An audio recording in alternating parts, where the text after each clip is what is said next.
할렐루야. 우리 한번 서로 우리 인사하겠습니다. 말씀 있는 자리가 복된 자리입니다. 잘 오셨습니다. 할렐루야. 잘 오셨습니다. 오늘 이제 요한계시로 우리가 이제 5번에 걸쳐서 나누고 오늘 이제 마지막 이제 나누는 날인데요.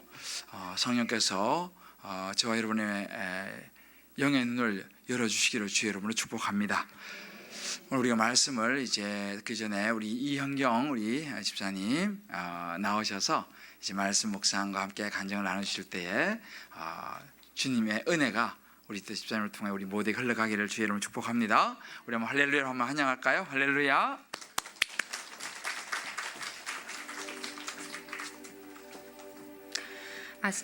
날짜 2017년 10월 10일 큐티.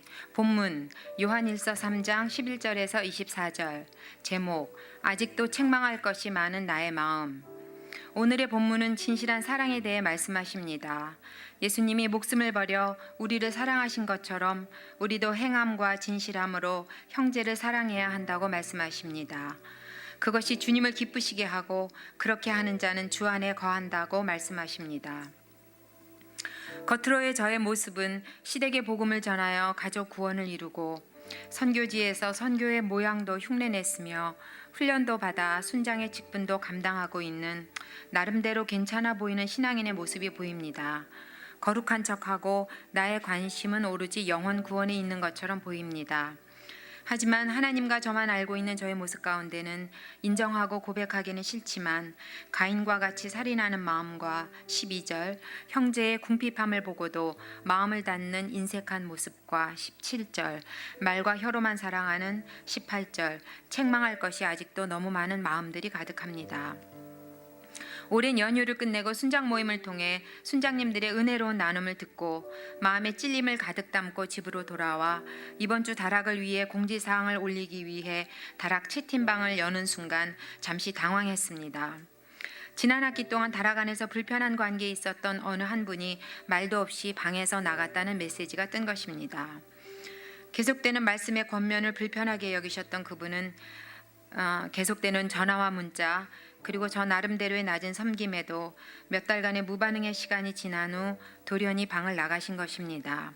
아무 인사 말도 없으시고 그동안 아무런 반응이 없으셔도 계속 기도하면서 언젠가 돌아오실 그날을 기대하고 매일 큐티를 올리고 함께 은혜 받고 그 마음이 풀리시기를 소망했습니다. 하지만 마음 한켠에는 그분에 대한 정죄하는 마음도 있고 미워하는 마음도 있었던 것이 제 솔직한 마음입니다. 믿지 않는 세상 사람들과의 관계라도 이건 예의가 없는 거야. 사람의 도리로도 이럴 수는 없어. 내가 잘못한 것보다 그분이 지나치신 거야 라는 생각으로 저를 합리화했습니다.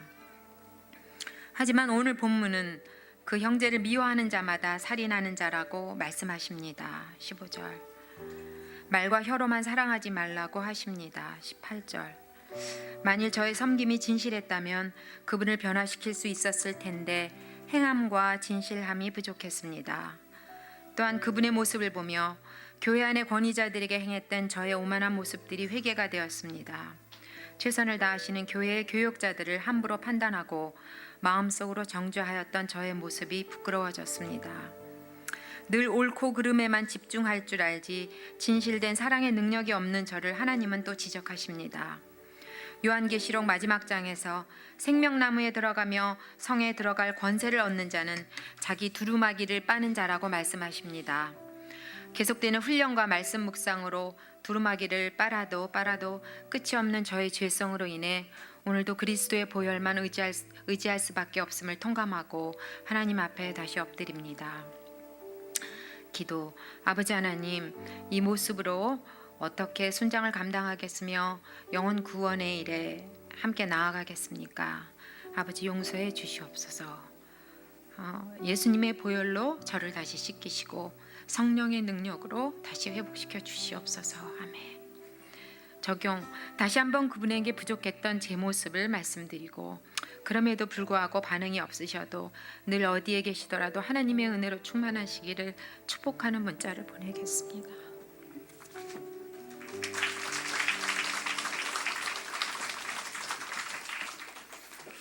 네, 너무 귀한 묵상 나눔과 간증이었습니다. 참 우리가 말씀 안에 있지 않으면 보이지 않는 우리의 모습들이고 또 적용하기 어려운 부분들이죠. 항상 우리는 인간적으로 생각을 하고 또 상식적으로 생각을 하고 또 이제 우리가 보통 생각하는 선에서의 어떤 그런 그 예의를 생각하기 때문에 우리 관계가 참 어려워지는 것이죠. 그러나 주님은 우리에게 말씀하시기를 내가 너희를 먼저 사랑했으니까 너희도 사랑해야 된다. 그 말씀을 붙잡고 우리 이렇게 적용해 가시고 어려운 부분이죠. 우리 다 잘 알잖아요.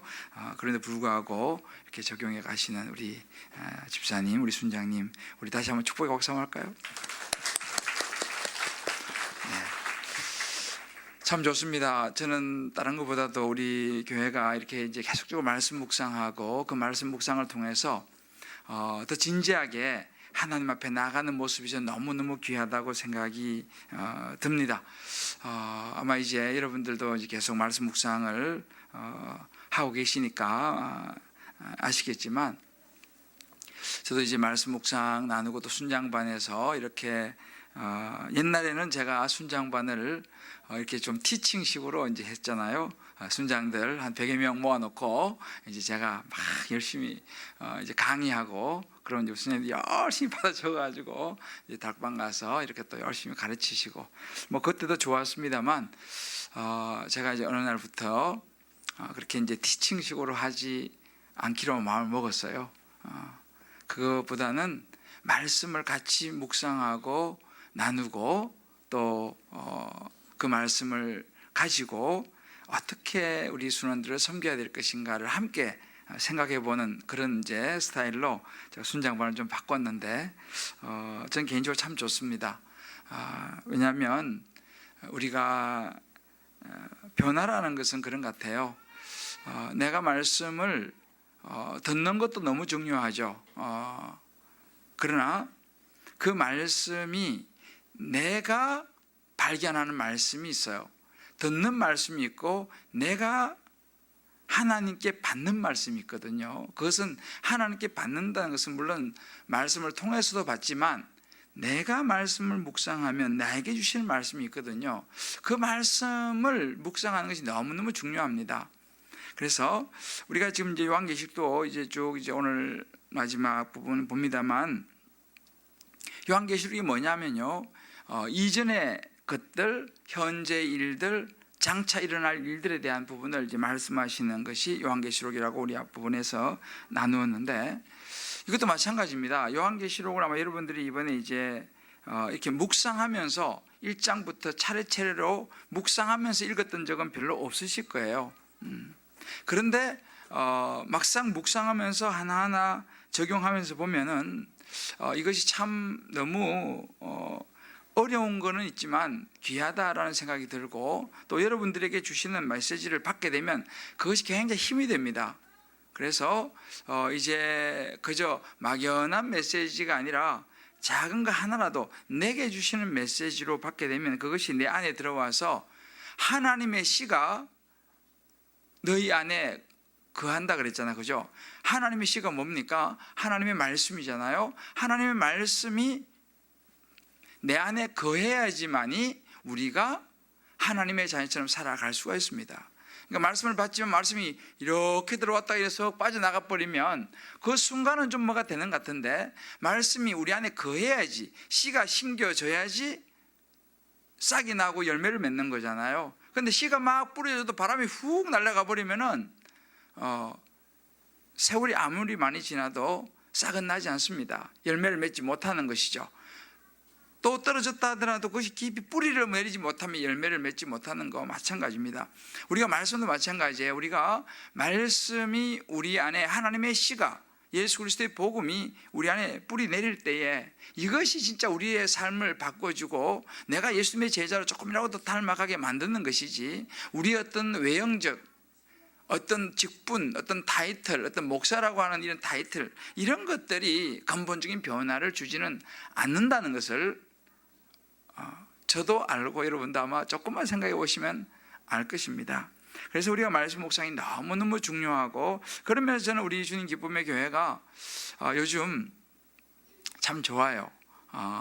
이렇게 말씀을 나누고 또 묵상하고, 제가 요즘 사역훈련 하는데 또 사역훈련 가운데서 큰 은혜가 있어요. 사실은 얼마나 감사한지. 결국은 말씀이 우리를 변화시키고, 그 말씀이 우리 안에 거할 때에 우리가 하나님 안에 거하게 되고, 하나님 안에 거할 때에 하나님의 자녀가 되는 줄 믿습니다. 할렐루야. 자, 우리 한번 다시 이렇게 한번 축복합시다. 말씀 안에 거할 때에 은혜가 임합니다. 네. 제가 지난 주일날 이제 부활에 대한 설교를 했습니다. 우리의 경험을 뛰어넘는 시간이 이제 부활, 하나님의 그 천국으로 들어가는, 하나님의 나라로 들어가는 시간이 된다 그랬잖아, 그죠? 그러면서 이제 부활에 대한 우리의 현실의 삶이 우리에게 영향을 미쳐서 우리로 하여금 성경을 해석하게 만들어서 내가 생각하는 스타일의 성경을 아무리 읽어도 내가 원하는 성경이 되지, 하나님이 원하시는 성경이 되지 않을 수 있다는 가능성을 사두개인들을 통해서 우리가 보았죠. 그리고 우리가 나의 경험에 갇혀서 내 생각으로 부활을 보니까 부활은 이해가 되지 않는다, 이제 그런 이야기를 여러분들과 우리가 함께 나누었습니다. 그리고 제가 이제 나누고 이제 예배 마치고 나가는데, 우리 한 집사님이 우리 예찬 이야기를 했어요. 예찬이가 누군지 모르죠. 이제 다음 주에 우리가 여리고 기도행진이 시작되는데, 이제 지금 이번 13차예요. 13번째인데, 우리가 여리고 기도행진을 처음 시작할 때는 저기 본당이 없었어요. 여기가 우리 본당이었습니다. 그때는 저쪽 건물이 없었어요. 저게 그냥 그 식당 건물까지밖에는 건물이 없었어요. 그 위로는 건물이 없었어요. 그래서 참 우리 교회가 이제 이 공간을 이제 빌려서 예배를 드릴 때였어요. 그때는 대예배 때도 사람이 이렇게 많지 않았어요. 사람이 별로, 이제 그때 개척해서 제가 몇 달 되지 않았기 때문에, 그리고 이제 사람이 뭐 많지 않았죠. 근데 이제 제가 그때 제 사무실이 이쪽 구석에 조그마하게 이렇게 있었어요. 제 사무실이. 그래서 빛이 들어오지 않는 지하에서 제가 이제 기도하면서 있다가, 이제 나중에 저 건물이 지어지면서 이제 우리가 이제 본당으로 지금 체육관 건물로 이제 올라갔는데, 첫 번 여리고 기도행진이 제가 저기 구석방에서 이제 말씀을 준비하고 있었어요. 이런 이야기는 주일날 못 하는 거예요. 주일날 시간이 딱 제한돼 있잖아, 그죠? 그래서 수요일날만 오시는 분들에게. 그래서 제가 40일 여리고 기도행진을 저 구석방에서 기도를 하는데, 하나님 나한테 그런 마음에 부담을 확 주시는 거예요. 야, 이거 특별 새벽 기도를 한번 하면 좋겠다라는 마음을, 제가 이렇게 설교 준비하는데 막 부담을 주셨어요. 그래서 걱정이 됐어요. 왜냐하면 제가 40일 특세를 해본 적이 없잖아요. 물론 제가 사랑의 교회 부목사 시절에는 이제 사랑의 교회 오정인 목사님 처음 부임하자마자 40일 특세를 했어요. 그때 물론 큰 은혜가 있었죠. 근데 이제 제가 이제 교회를 개척하고는 한 번도 제가 뭐 개척한 지도 얼마 안 됐고 40일을 뭐 이렇게 해본 적이 없는데, 야, 내가 40일 새벽 기도를 어떻게 인도할 수 있을까? 이런 생각을 조금 부담스러웠는데, 하나님 계속 마음에 부담을 주시는 거예요. 그러면서 어떤 부담을 주냐면, 그냥 평범한 새벽 기도가 아니고 이 주변을 돌면서 기도해라, 그런 마음을 주시는 거예요. 그래서 생각해 보니까 어떻게 돕니까? 단지 하나씩 매일 아침마다 돌아라, 그런 마음을 지었어요. 그래서 그때 제가 굉장히 부담스럽지만 토요일 날 사실은 늦은 시간까지 설교 준비하면서 그 마음을 제게 주셨어요. 그래서 제가 부담스럽지만, 그럼 주님 뭘로 할까요? 40일 동안 뭐 가지고 40일 동안 했으면 좋겠습니까? 하니까 세들백 교회 릭 오렌 목사님이 하는 목적 이끄는 삶, 그 40일 거거든요. 그거 가지고 해라, 이런 마음을 주셨어요. 그래가지고 제가 그때는 뭐 성도들도 없고 하니까 토요일 밤에 그냥 받아가지고 주일날 선포해 버렸어요. 그때는 뭐 이런 거 없잖아요. 뭐 이것저것 없으니까. 그래서 토요일 밤에 주신 마음 가지고 주일날 선포하고 월요일부터 시작한 거예요. 그래도 누가 뭐라는 사람 없어요. 사람 별로 식구가 없으니까. 그래서 이제 월요일날 새벽부터 이제 우리 모여갖고 이제 내일 새벽부터 여리고 기도 행진을 하니까 다 오세요. 뭐 광고했지만 뭐 사람들이 모르잖아요. 그래서 이제 모였는데 하여튼 열심히 우리가 모이자고 했는데 제 기억으로 한 32명이 모였어요. 교육자가 다 합쳐가지고 교육자들하고 다 합쳐갖고 이제 32명이 모여갖고 이제 여리고를 이제 40일 동안 이제 돌기 시작했는데 그때 이제 여리고 돌면서 배부른 아줌마가 있었어요. 배부른 아줌마. 이제 배가 점점 불러오잖아요. 그래갖고 이 애 한 명 데리고 배는 부르고 이렇게 해갖고 이제 돌았던 아줌마가 있는데 그때 그 뱃속에 들어있던 애가 예찬이에요. 그 예찬이라는 애가 그 40일 여리고 돌고 나오는 애거든요. 그 이제 이야기가 다 글로 갔는데 예찬이가 요즘 천국에 대한 꿈을 잘 꾼대요 요즘. 얘가 이제 지금 10살 됐어요. 10살. 우리가 10주년 아닙니까? 걔가 10살이에요. 그러니까 여리고 동네 걔가 요즘 자주 천국에 대한 꿈을 꾼대요. 근데 뭐 10살 된 애가 뭐 요한계시록을 읽어봤겠습니까? 그 제가 잠깐 이야기했어요 우리 집사님하고. 근데 제가 놀란 게 예찬이가 꿈을 꾸는데 요한계시록에 나오는 이야기를 얘가 하는 거예요. 얘가 요한계시록 뭘 알겠습니까? 그런데 그러니까 그 꿈은 내가 지난주 설교하기 전이었어요. 근데 천국 가니까 어떤 뭐 엄마하고 할머니가 막 이것저것 물어봤나 봐요. 천국 가면 어떻대 뭐 이런 얘기했는데 직접 와서 한번 이야기하게 해야 되는데 다음에 기회가 있으면. 근데 하여튼 그런 뭐 핵심이 이제 여러 가지 많이 이야기를 했겠지만 그 중에 하나가 천국 가니까 가족 이런 것보다도 하나님하고 다 같이 사랑하더라는 거예요. 뭐 가족 이런 것보다도 모두 다 하나님과 더불어서 사랑하더라. 그런 이야기를 걔가 했다는 거예요. 그 제가 지난 설교가 그거였잖아요. 가족이란 개념이 없는 게 아니고 있는데 이제는 이 땅에서의 어떤 그런 그 인간적인 관계, 뭐 끈끈함, 우리끼리 이런 개념이 아니고 하나님 안에서 모두가 함께하는 사랑하는 공동체. 제가 그 개념을 제가 주일날 설교했지 않습니까? 이거 되게 어려운 거예요. 이거 제가 사실 연구 많이 해서 책도 많이 보고. 근데 걔가 꿈을 꿨는데 그 이야기를 걔가 했다는 거예요. 저도 놀랐어요. 그러면서 천국에 가서 한 걸음 한 걸음 뗄 때마다 우리 김신혜 집사님 뭐라 그랬죠?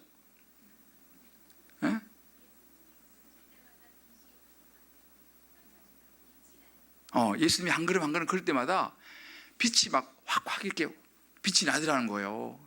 걔가 그 천국 꿈을 꾸고 이야기를 한 거예요. 아마 그 예외에도 아마 이야기를 제일 많이 한 것 같아. 내가 보니까 할머니가 물어봤대.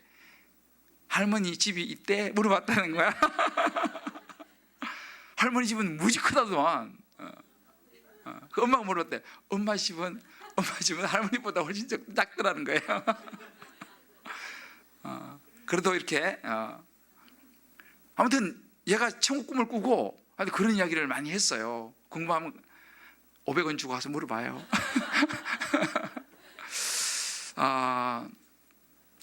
물론 뭐 예찬이가 이제 뭐 요한계시록을 잘 모를 것이고 뭐 처음 가본 것도 없고 그렇습니다만, 그러나 하나님은요 뭐 그것이 천국이다 뭐 이렇게 우리가 딱 단정 짓기는 어려워요. 왜냐하면 천국은 제가 말씀드렸잖아요. 우리가 생각하는 영역의 개념 갖고는 천국을 이해할 수 없어요. 부활을 이해할 수 없어요. 그러나 분명한 것은 천국은 있다는 사실을 믿으시길 바랍니다. 제가 최근에도 이제 그 천국과 지옥에 대한 책을 읽었어요. 이분이 굉장히 똑똑하신 분입니다. 그 충역교회 담임 목사 했던 분이에요. 신성정 목사님이라고. 제가 다음에 이제 시간 되면 내가 조금 언급을 하겠지만, 이분은 신약 교수예요. 교수 하시다가 이제 충역교회 담임 목사로 이제 가셨다가 이제 나오셔갖고 이제 목회하시고 지금도 이제 이분이 책을 쓰셨는데 천국과 지옥에 대한 책을 쓰셨어요. 이분이요. 이번에 또 개정판을 냈더라고요. 보니까 몇 년 전에 그걸 쓰셨는데 이제 이번에 개정판을 냈는데, 이분은 신약 교수기 때문에 굉장히 논리적이고 성경 지식이 아주 박식합니다. 그런데 이분이 이제 자기가 그런 이야기, 천국 지옥에 대해서 이거 쓰려니까 또 이거 사이비 이야기 들으면 어떻게 할까 뭐 이런 여러 가지 아주 현실적인 이야기를 그 책에 써놨어요. 시간 되시는 분은 천국과 지옥이라는 책을 꼭 한번 사서 한번 보세요. 근데 거기 보면 이제 여러 가지 천국에 대해서 본인이 이제 비몽사몽간에 환상이라고 말하기는 좀 그렇고 하여튼 비몽사몽간에 천국과 지옥을 보고 온 이야기를 이쪽에 이렇게 합니다. 하는데 뭐 그거 뒷부분에 보면 이거에 대해서 꼭 이거다 이러면 그렇게 생각하지 않았으면 좋겠다. 그러나 중요한 것은 천국과 지옥은 있더라. 이제 그런 뭐 이제 이야기인데 우리가 이 천국과 지옥이 있다라는 거 우리가 요한계시록이 이제 오늘 우리가 읽었던 21장은요 이 천국에 대한 그것을 자세히 묘사하는 것이 요한계시 21장인데 제가 이제 이 요한계시록을 마무리를 어떻게 할까 고민을 많이 했어요 사실은. 근데 이걸 뭐 하나하나 풀자니 끝이 없고 또 다 이해하기도 어렵고 그래서 좀 핵심만 여러분에게 좀 짚고 오늘 기도를 할까 생각합니다. 요즘 우리가 이 시대는 굉장히 혼탁합니다. 그죠? 여러분 아시다시피 굉장히 혼탁한 그런 시대고 굉장히 혼란스러워요. 혼란스러우고 뭐 정치, 경제 요즘 우리나라도 굉장히 지금 뭐 세계적으로도 뭐 저쪽 북쪽에 있는 그 젊은 애 때문에 상당히 요즘 미국에 있는 그 좀 또 금발 아저씨도 상당히 힘들어하고 하여튼 복잡합니다. 복잡한데 그런 말이 있어요. 사막에서는 지도를 따라가지 말고 나침반을 따라가라는 말이 있습니다. 지도는 딱 우리가 보는 길이잖아요. 나침반은 길은 없지만 방향을 가르칩니다. 그래서 우리가 이런 혼탁한 시대는요 이 취업적으로 야 이렇게 되냐 이렇게 그런 것도 중요하지만 그런 지도를 보는 것도 중요하지만 우리 인생의 방향 이 나침반이 되는 방향을 잘 잡아야 될 줄을 믿습니다. 이 방향을 잘 잡아야 돼요. 신앙생활도 마찬가지입니다. 신앙생활도 방향을 잘 잡아야 돼요. 이제 앞으로 보세요. 점점 신앙생활이 어려워집니다. 그리고 이 사단이가 우리 좀 전에 말하자면 우는 사자같이 삼킬자를 찾고 다니기 때문에 신앙생활을 잘하기가 굉장히 어려워요. 그리고 이런 사소하다고 좀 그렇지만 지엽적인 것에 매달리면요 신앙생활을 베겨낼 재간이 없어요. 거의 뭐 좀 잠잠해질 뻔하면은 목사가 사고 쳐가지고 대문짝 말게 나고, 그죠?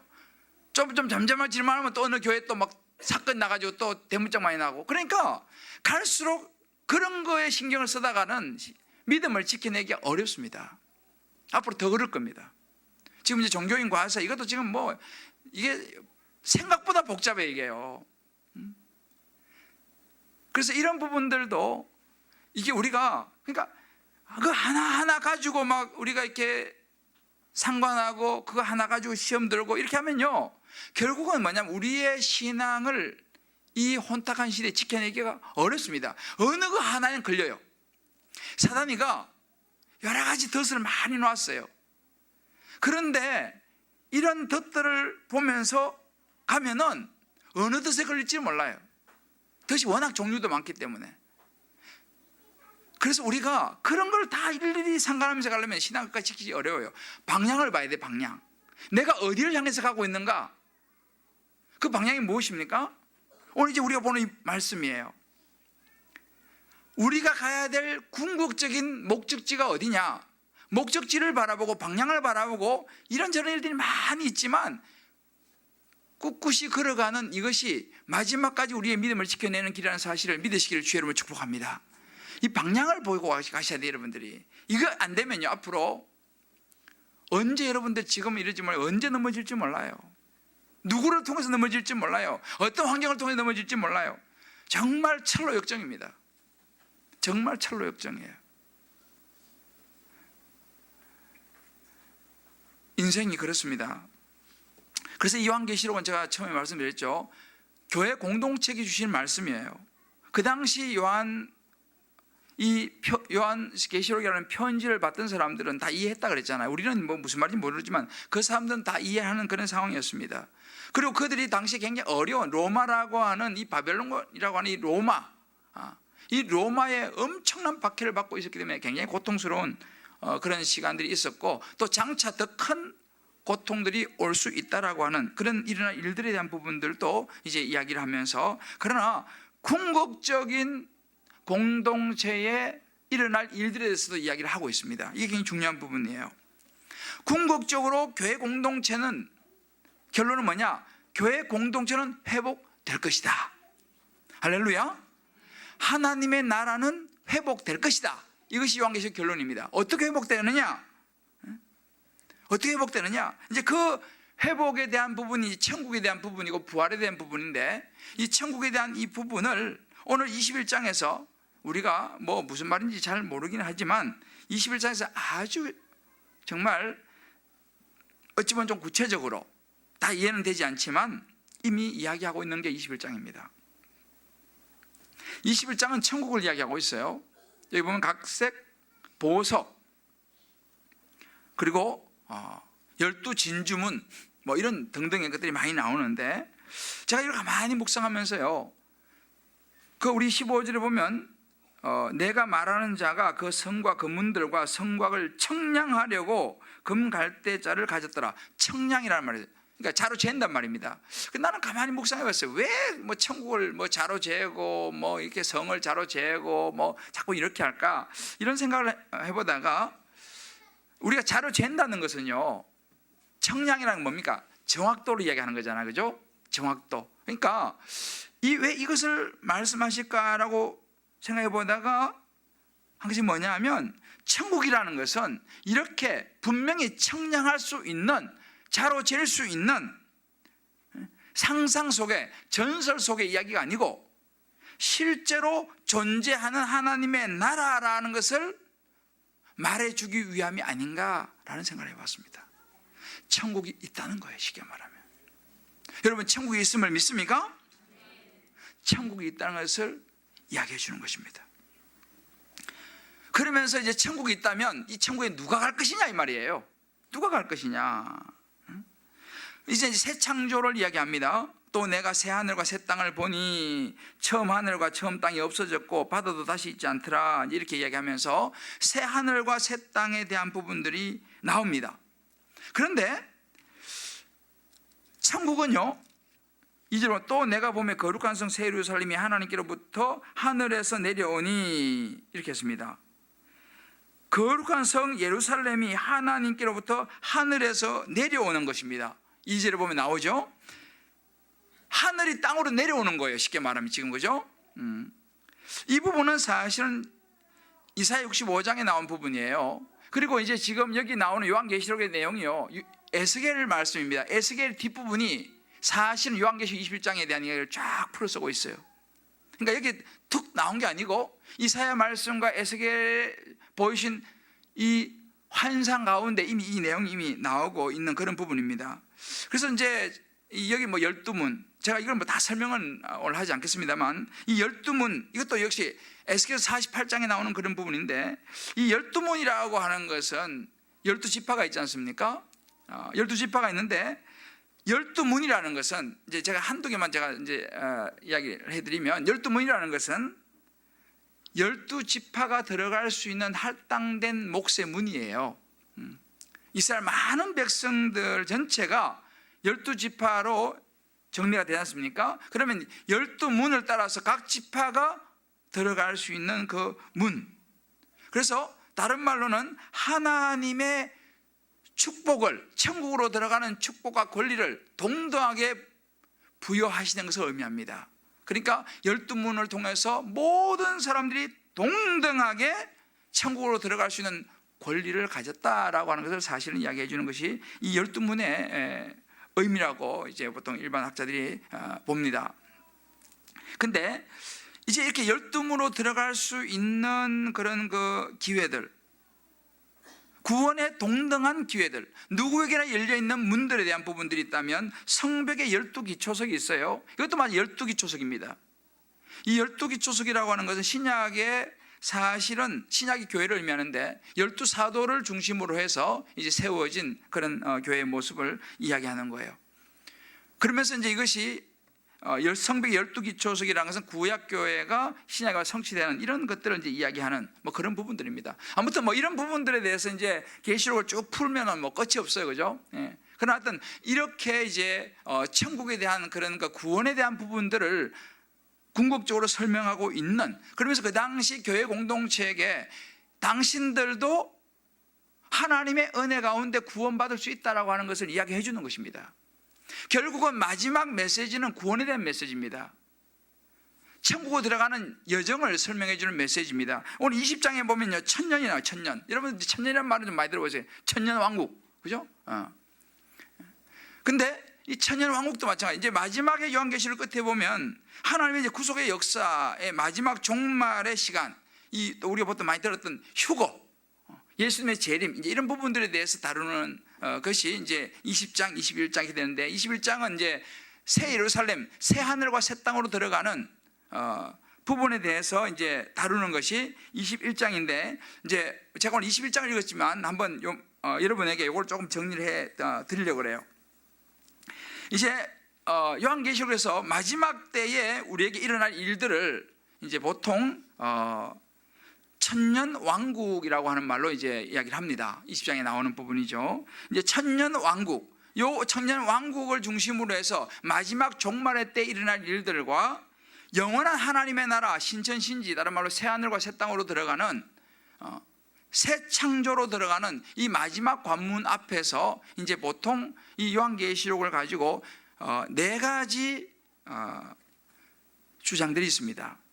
이제 여러분 이름은 들어봤을 거예요. 이게 이제 천년에 대한 설인데, 크게는 무천년설, 후천년설, 전천년설. 전천년설은 두 가지가 나눠져요.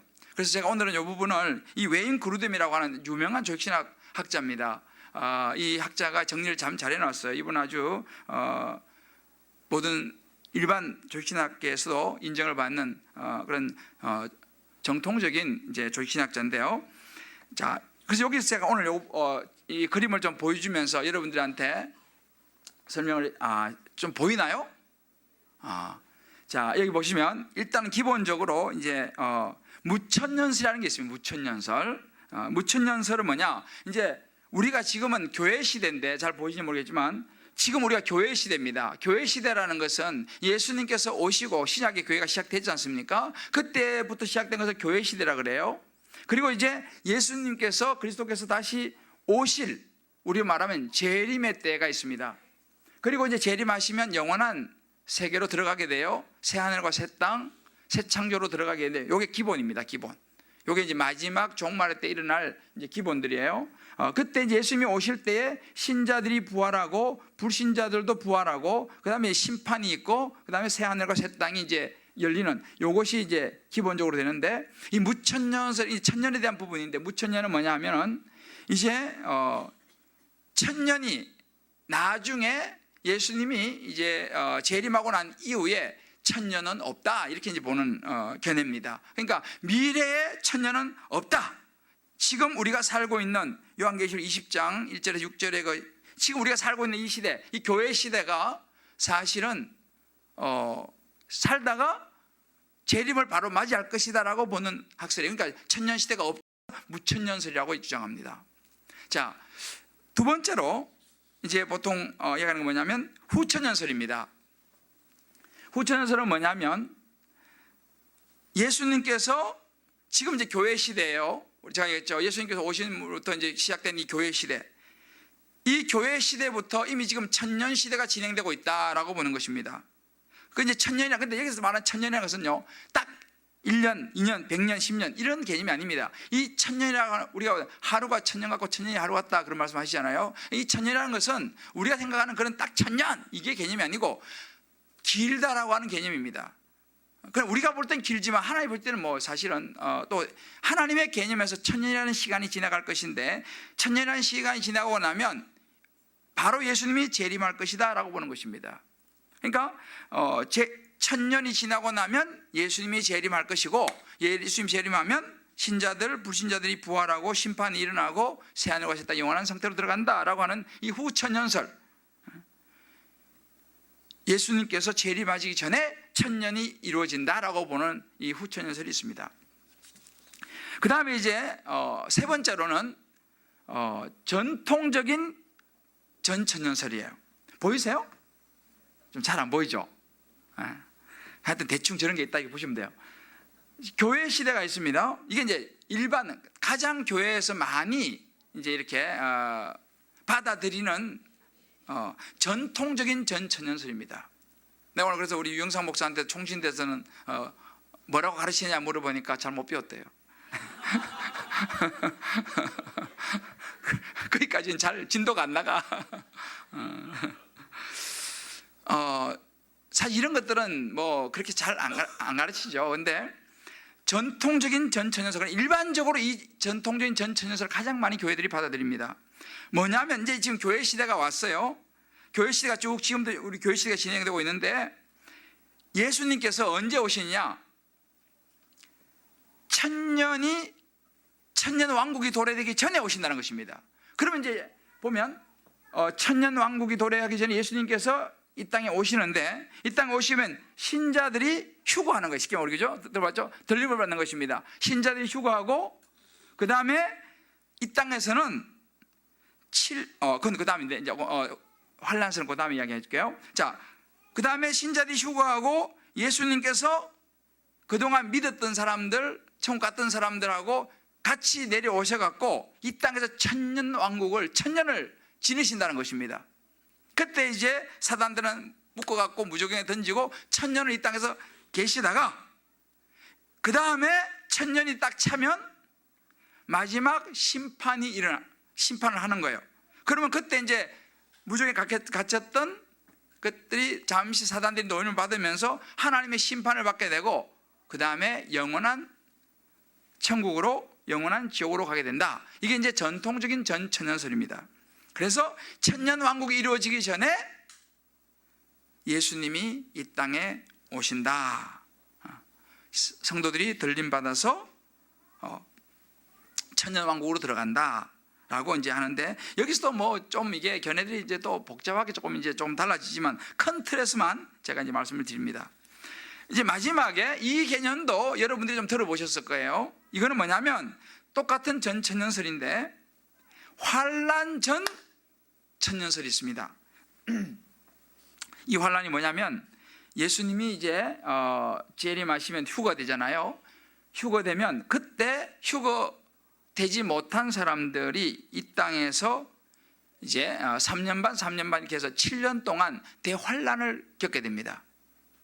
대환란을 겪게 되면은 그 대환란을 겪는 7년, 이 환란을 겪고 난 이후에 천년 왕국으로 들어간다라고 보는 그런 개념이에요.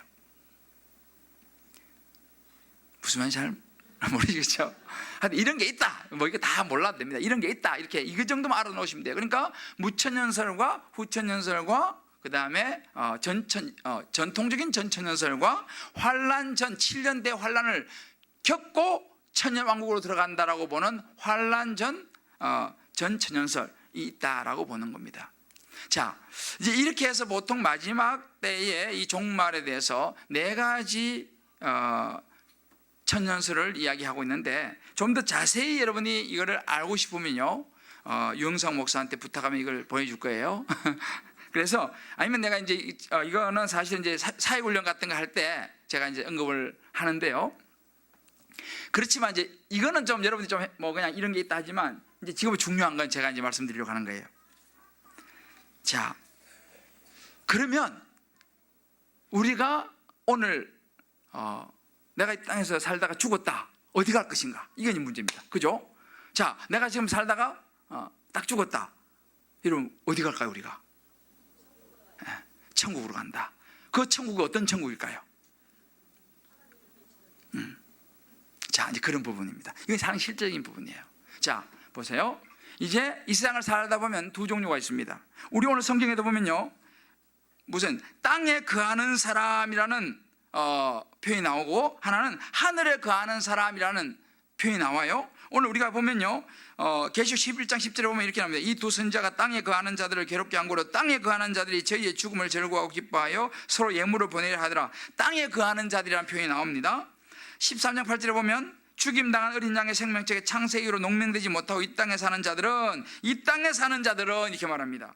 다 짐승의 경비 아니라 이렇게 말합니다. 또 17장 8절에 보면 땅에 거하는 자들로서 창세 이후로 생명책에 농명되지 못한 자들이 이전에 있었다가 이렇게 합니다.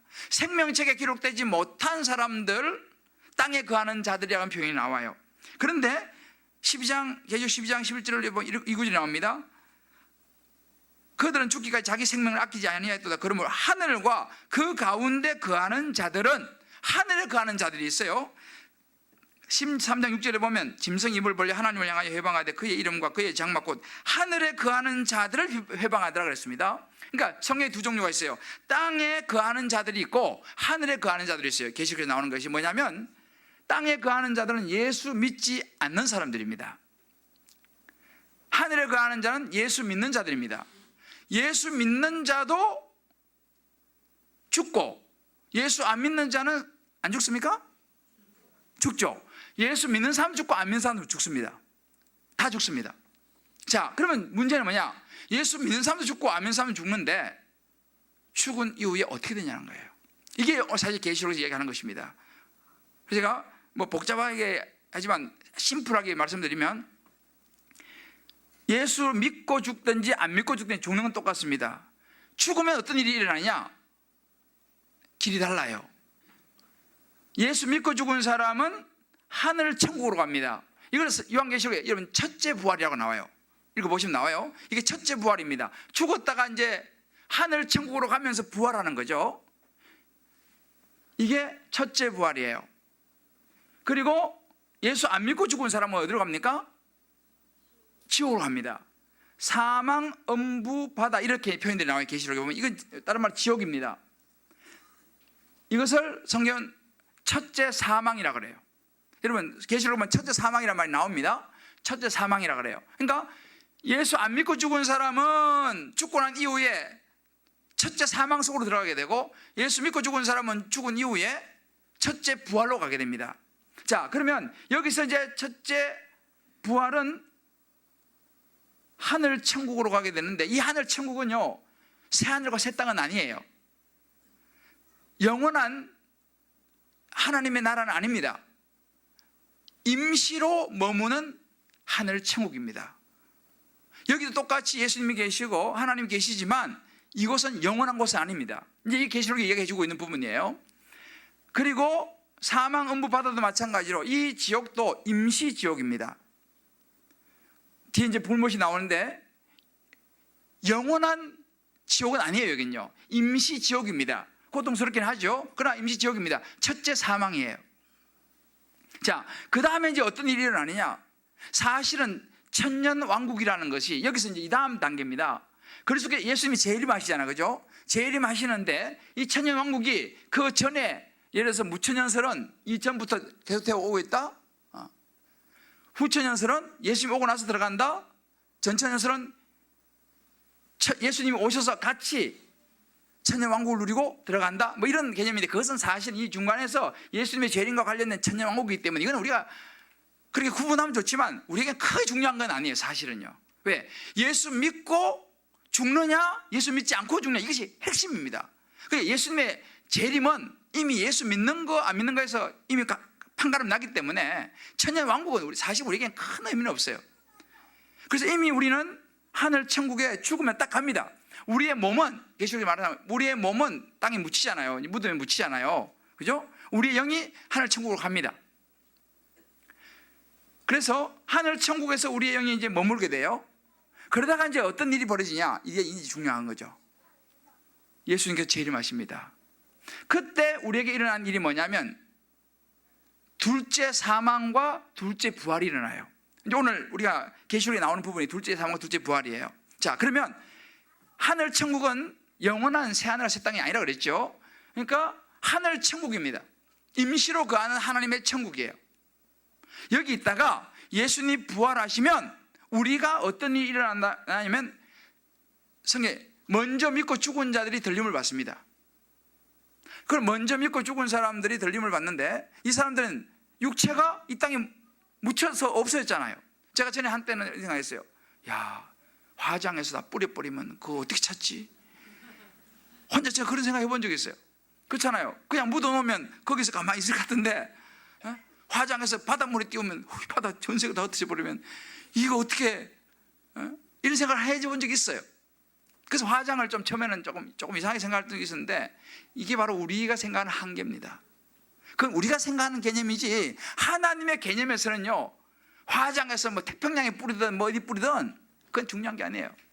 예수님이 오실 때에 둘째 부활이 일어나게 됩니다. 그때 이제 이미 천국에 가 있는 사람들의 영과 우리의 몸이 결합하는 거예요. 그리고 우리 천국은요, 우리 성경 계시 보면 몸이 없는 게 아닙니다.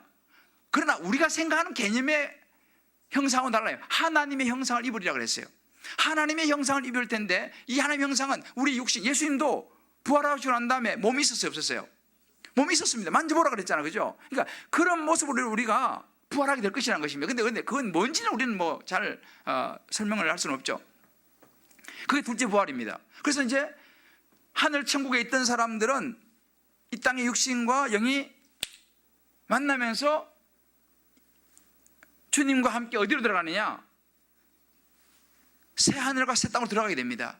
이거 새 창조라 그래요. 그러면 영원한 새 하늘과 새 땅으로 들어가게 돼요. 이게 둘째 부활입니다. 이게 이제 저와 여러분이 가는 코스예요. 할렐루야. 우리는 심판이 없어요. 왜? 이미 예수 그리스도를 믿음으로 말미암아 우리 모든 죄가 사해졌기 때문에 우리는 이미 천국, 하늘 천국에 머물다가 새 하늘과 새 땅으로 들어가기 때문에 우리에겐 심판이 없어요. 그런데 예수 안 믿고 죽은 사람도 있지 않습니까? 이 사람들은 최후의 심판을 받게 됩니다. 예수님 재림하게 되면 이제 심판을 받게 돼요. 심판받아서 어디로 가느냐? 영원한 불못, 성경 불못이라고 나옵니다. 영원한 형벌, 불못으로 들어가게 되죠. 이게 둘째 사망이에요. 이 둘째 사망은 끝입니다. 이게 다른 말로 여러분들 요한복음 한번 찾아보세요. 요한복음 5장 29절, 이걸 한번 찾아볼 필요가 있어요. 요한복음 5장 29절 누가 읽어보세요. 요한복음 5장 29절. 자, 누가 한번 찾아가지고 큰 소리 한번 읽어보세요. 요한복음 5장 29절.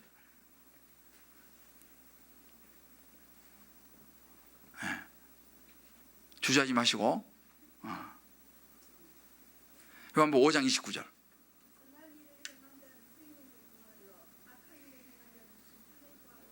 자, 선한 일을 행한 자는 무슨 부활로요? 생명의 부활로. 악한 일을 행한 자는 뭘요? 심판이에요. 둘 다 부활한다는 이야기죠, 그죠? 예수 안 믿고 죽은 사람도 부활하고 예수 믿고 죽은 사람도 부활한다는 말입니다. 둘 다 부활해요. 근데 하나는 뭐냐? 생명의 부활을 하는 것입니다. 이게 둘째 부활이에요. 생명의 부활이에요. 그런데 둘째 사망은 뭐냐? 심판의 부활로 가는 것입니다.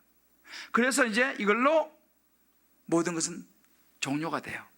이게 바로 하나님의 구속의 역사입니다. 에덴 동산에도 출발해가지고 마지막 새 창조까지 들어가게 되는 이게 하나님의 구속의 역사인데, 그래서 보통 성경 크게요. 창조, 타락, 새 창조. 이게 이제 성경 큰 틀입니다. 창조, 타락, 새 창조. 자, 한번 따라해 볼까요? 시작. 창조, 타락, 새 창조. 이게 성경의 전체 흐름이에요. 자, 이렇게 보면요, 이게 이제 우리가 가는 겁니다.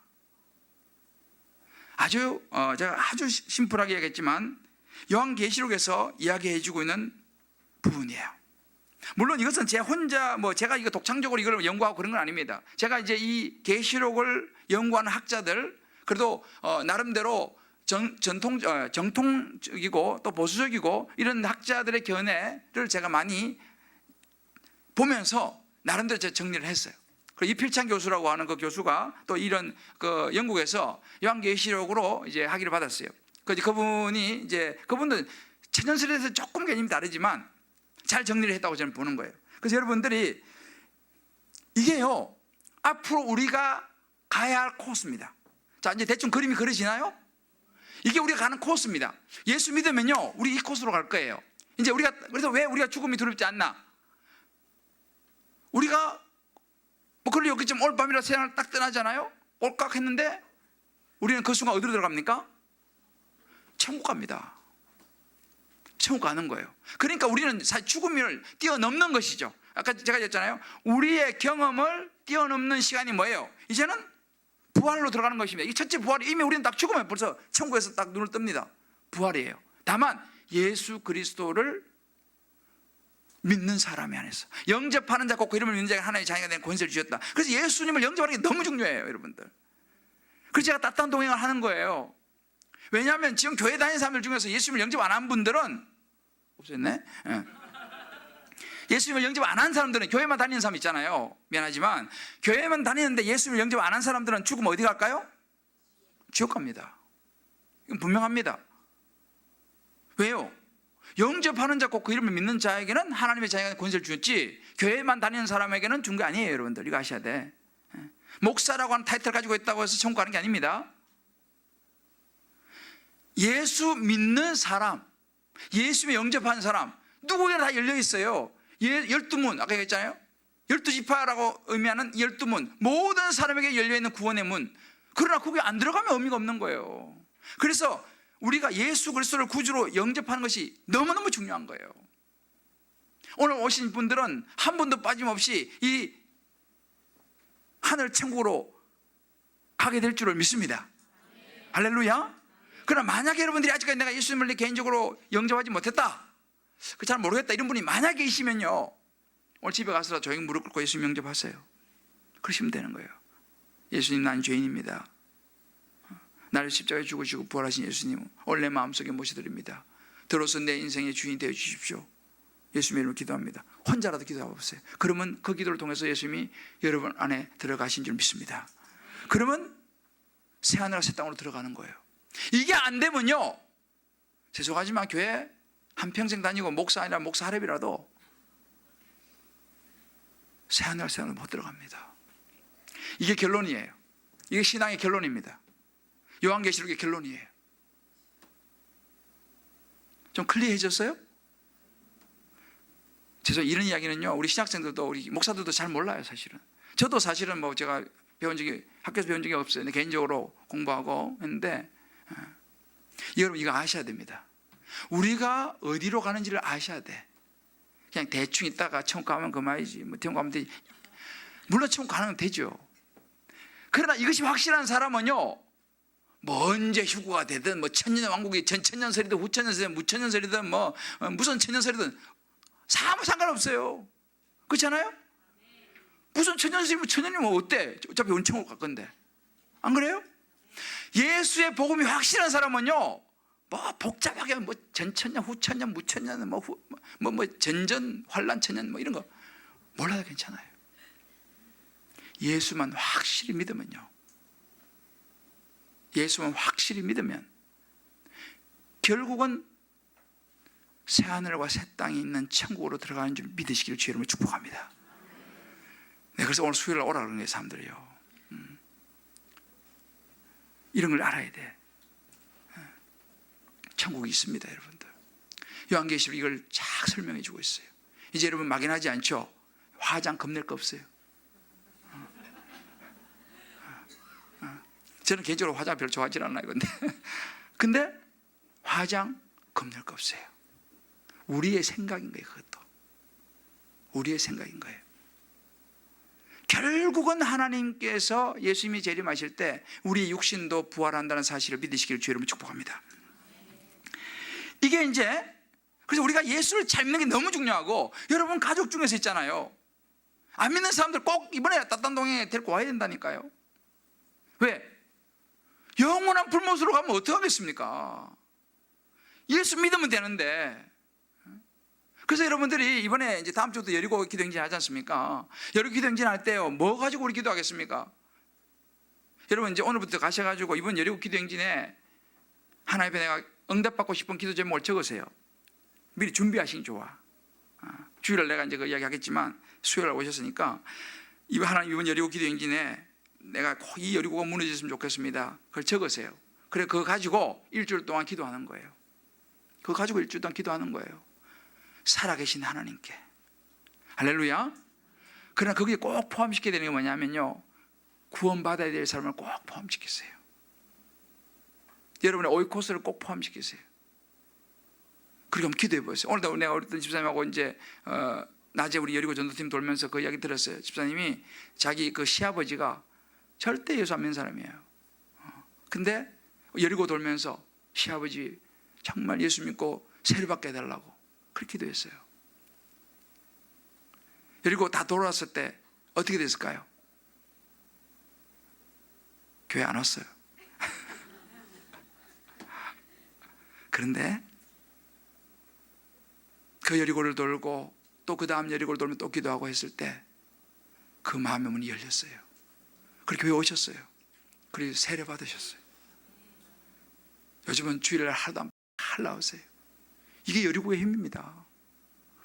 여러분들 이번에 여리고 다른 것도 다 기도 제목 적으시지만 여러분 정말 우리만 하늘 충고하면 안 되잖아요. 그렇잖아요. 우리만 부활하면 안 되잖아요. 첫째 사망으로 가는 사람이 있어 안 되잖아요. 내 가족, 친구, 뭐 어떤 친척, 주변의 사람들 천국 가지 않겠습니까? 그래서 우리가 정말 간절한 마음으로 이 따뜻한 동행에 초청하는 거예요. 제가 이제 이번에 따뜻한 동행 오면 예수님 내가 이야기할 거예요. 뭐 다른 이야기 없어 예수님 이야기할 거예요. 주님께서 택하시고 준비된 영혼들은 이번 따뜻한 영혼에 예수님을 영접하게 될 줄을 믿습니다. 할렐루야. 이게 요한계시록의 결론이에요.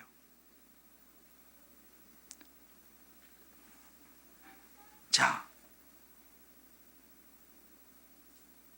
그렇다면 우리가 이제 이 요한계시록 결론을 알았으니까 한 두 가지만 마음에 새기고 이제 우리 기도했으면 좋겠어요. 우리가 이 땅에 살면서 바라보아야 될 것이 있습니다. 우리가 이 땅에 삶에 바라보아야 될 것, 이것을 오늘 계시록 21장 이야기해 주고 있어요. 우리가 이 땅에 삶에 바라보아야 될 것. 저를 따라해 봅시다. 과거와 오늘이 아닌 내일입니다.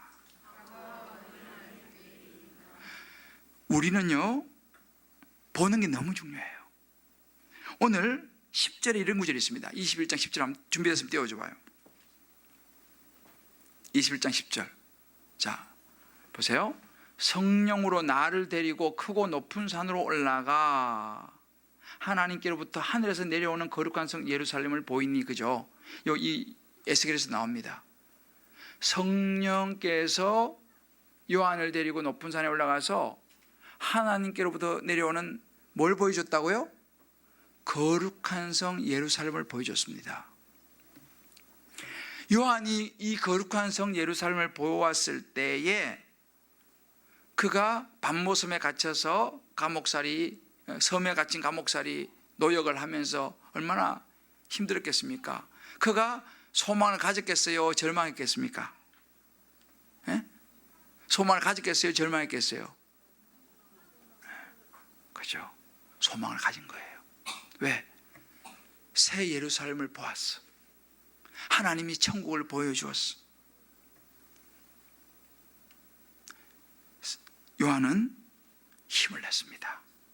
끝까지 그 구금된 상황들을 견뎌낼 수가 있었어요. 밤모섬에 갇혀있는 그 힘든 상황을 사도 요한이 이겨낼 수가 있었어요. 비결이 여기 있습니다. 성령이 그에게 거룩한 성 예루살렘을 보여주었다는 것. 여러분들, 사단은요, 우리를 어디로 데리고 올라갈까요? 우리에게 뭘 보여줄까요? 사단은 우리에게 절망의 산으로 인도하고 절망을 보여줍니다. 넌 안 돼. 너는 이제 끝났어. 벌써 나이가 몇이냐? 이렇게 얘기합니다. 사단은요, 우리에게 절망의 산으로 올라가게 만들고 그곳에서 새 예루살렘이 내려오는 걸 보게 만드는 게 아니고 실패하고 좌절하고 절망하고 그런 걸 우리한테 보여준다니까요. 그러면 우리 그걸 보면 뭐예요? 좌절하고 낙심하고. 이것이 사단의 역사인 줄 믿으시길 바랍니다. 저와 여러분은 성령이 보여주시는 것을 보면서 살아가시기를 주의 이름으로 축복합니다. 오늘 여러분 삶에 힘든 일이 있으세요? 자식 때문에 너무 힘드세요? 여러분의 어떤 처한 환경 때문에 너무 힘드세요? 오늘 성령께서 여러분들을 데리고 높은 산에 올라가서 이 요한계시록 말씀을 통해서 새 예루살렘이 내려오는 것을 보여주게 되시기를 주의 이름으로 축복합니다. 여러분 기억하셔야 돼요. 우리는 이 땅의 삶이 전부가 아니라니까요. 제가 지난 주일에 말씀드렸잖아요. 이 땅의 삶이 전부라면 우리 진짜 불쌍한 사람이라니까요. 우리 이 땅의 삶이 전부가 아닙니다. 우리는 앞으로 가야 될 새 하늘과 새 땅이 있다는 사실을 믿으시길 바랍니다. 우리 샬롬 어르신들 이제 한 살부터 시작할 날이 멀지 않았어요. 언젠지 모르지만 새 하늘과 새 땅, 하늘 천국으로, 우리도 마찬가지예요. 우리는요 하늘 천국으로 가는 거예요. 언제든지 부르면 가는 거예요. 이건 뭐 남녀노소 없다니까요. 부르면 그냥 가는 거예요. 오늘 밤 잠자도 부르면 가야지 어떡하겠어요. 근데 우리는 갈 데가 있는 거예요. 하늘 천국. 그래서 저와 여러분 예수 믿는 사람들은요 반드시 성령이 보여주신 것을 보고 성령님께서 이끄시는 대로 따라가는 저와 여러분 되시기를 주님의 이름으로 축복합니다. 현실의 문제 너무 갇혀있지 마세요. 고통은 결론이 아닙니다. 우리에게는 예수 믿지 않는 사람들에게는 고통은 결론이에요. 영원한 고통 기다리고 있잖아요. 지금요 우리는요 과정이요. 왜? 우리는 영원한 천국이 기다리고 있어요. 이게 뭐 우린 수지 맞았다니까요. 이미 였어요. 할렐루야. 자, 옆에 분 한번 확인시켜줘요. 안 믿기나. 우리 이미 수지 맞았습니다. 영원한 천국이 기다립니다. 우리 이미 수지 맞았어요. 사실은요. 이제 사람들은 잘 모를 거야. 조금 있으면 알게 돼요. 이 땅에서의 삶이 딸깍하고 끝나는 그 순간 보이지 않는 것을 보게 될 것입니다. 그때 사실 이미 너무 늦어요. 예수 안 믿는 사람들은. 예수 안 믿는 사람 이미 그때 늦어요. 숨이 넘어가기 전에. 천주교에서 연옥을 이야기하는데 연옥은 없어요. 여러분들. 숨이 넘어가기 전에 예수를 믿어야 돼. 그리고 이미 저와 여러분 예수를 믿는 우리는요 어떤 힘들고 아프고 낙심되는 상황 속에서도 천국을 가슴에 붙잡는다면 소망으로 바뀌게 될 줄을 믿습니다. 현실에 너무 여러분들 거기에 몰입하지 마세요. 눈을 들어 천국을 봐야 되는 거예요. 483장 찬송을 그래서 부르는 거예요. 구름 같은 이 세상. 나 이 찬송 너무 좋아하는데 우리 이 찬송 한번 부르고 가봅시다. 구름 같은 이 세상 모든 부귀영화 나는 분토와 같이 내어버리고서 오직 천국의 복을 사모하며 사니 구원받은 내 이름 기억합소서. 이게 우리 소망이거든요. 자, 막 되나요? 우리 한번 이 찬송 부르고 제가 조금 더 이야기하고